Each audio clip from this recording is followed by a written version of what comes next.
আমি আছো বৰ্তমান ওদালগুৰি। নমস্কাৰ, মই মিলন শইকীয়া। আমি ইতিহাস থিয়েটাৰৰ পৰিয়ালে ওদালগুৰিত আজি তৃতীয় নিশা নাট মঞ্চস্থ কৰিম। মানে ওদালগুৰিলৈ আমি 3 দিনীয়া কাৰ্যসূচীৰে আহিছো নাট মঞ্চস্থ কৰিবলৈ। আৰু তৃতীয় নিশাৰ নাটক আমাৰ সেই বিশেষ নাটকখনেই হৈছে অভিজিত ভট্টাচাৰ্যদেৱৰ ৰচনা আৰু পৰিচালনাৰে ৰাম ৰাজ্যৰ লক্ষ্মণ। এই ৰাম ৰাজ্যৰ লক্ষ্মণ নাটকখন আমি দুদিনীয়া পেণ্ডেল বহুত আছে বাবে বহুত জেগাত কৰিব পৰা নাই, কিন্তু বহুত মানুহে চাবলৈ পোৱা নাই যদিও যিসকল নাট্যপ্ৰেমী ৰাইজে আমাৰ ইতিহাস থিয়েটাৰৰ তৃতীয় নিশাৰ নাটক ৰাম ৰাজ্যৰ লক্ষ্মণ নাটকখন চাইছে তেখেতসকলে ভাল পোৱা বুলিয়ে কৈছে। আৰু বহুত জেগাত আমি বহুত অভূতপূৰ্ণ সঁহাৰি লাভ কৰিছোঁ এই নাটকখনক লৈ। আৰু এই নাটকখন আমি ওদালগুৰিত বহুত দিনৰ মূৰত কৰিম, কাৰণ ইয়াৰ আগত আমাৰ প্ৰায়ভাগ দুদিনীয়া পেণ্ডেলেই চলি আছিল।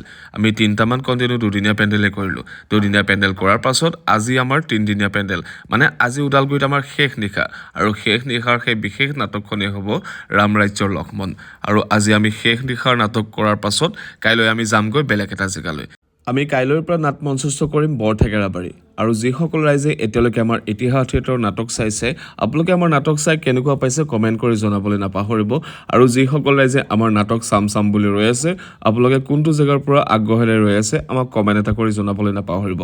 কাৰণ আপোনালোকে যদি কমেণ্ট কৰি জনায় কোনটো জেগাৰ পৰা ৰৈ আছে নাটক চাবলৈ, আমি সেইটো জেগাত আমাৰ কেতিয়া নাটক আছে আপোনালোকক ইনফৰ্ম কৰিব পাৰিম। এনেও প্ৰত্যেকটো পেণ্ডেলতে এনেও আপডেট দিয়ে থাকিম যে আমি ক'ত আছোঁ, ক'লৈ যাম। আৰু আপোনালোকৰ ওচৰত যদি আছে পেণ্ডেল, আপুনি কমেণ্ট এটা কৰি জনাবলৈ নাপাহৰিব। আৰু নামনি অসমত আমি একেবাৰে কেইটামান দিনৰ বাবেহে আছোঁ, আৰু কেইটামান দিনৰ পাছত আমি উজনি অসমলৈ যাত্ৰা আৰম্ভ কৰিম। মানে নামনি অসমত আমি এফালৰ পৰা সকলো জেগাতে নাটক মঞ্চস্থ কৰি আহিছোঁ। আৰু নামনিবাসী ৰাইজে আমাক ইমানেই অভূতপূৰ্ণ সঁহাৰি দিলে, আশীৰ্বাদ কৰিলে, মৰম দিলে, তাৰ বাবে বহুত বহুত ধন্যবাদ। তেনেকৈ ঘূৰি ফুৰোঁতে সন্ধিয়াই হ'ল, আৰু সন্ধিয়া হ'ল যেতিয়া নাটকলৈ আহিবই লাগিব। গতিকে আজিলৈ ভিডিঅ'টি ইয়াতে সামৰিছোঁ। আকৌ লগ পোৱাৰ আশাৰে বাই বাই।